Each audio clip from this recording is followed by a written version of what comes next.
এখানে তোকে এরকম করে দিয়ে দিয়েছে প্রথমে, মানে সিস্টার এটা একটু পরীক্ষা, মানে যে পরীক্ষা নেবে তাকে বলবি না, কিন্তু দেখে নিবি যে টিপ অফটাগুলো ওপরের দিকে যাবে, মাথার টিপগুলো যেমন হচ্ছে ওপরের দিকে যাবে, এটা নিচের দিকে এরকম না, এরকম ওপরের দিকে। তাহলে এমনি দেখ তোকে তো এরকম করে ধরতে হবে, তাহলে তুই কী করে বুঝবি, তাহলে হচ্ছে এটা এই দিকে আসবে, এবার তখনই তুই দেখে নিবি যে লকটা কীভাবে হচ্ছে।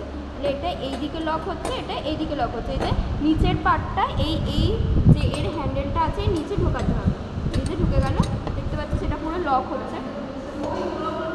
হ্যাঁ, এটা নিচে ঢুকে লক হলো, এখানে স্ক্রু আছে। ওটা কেন বলছিস?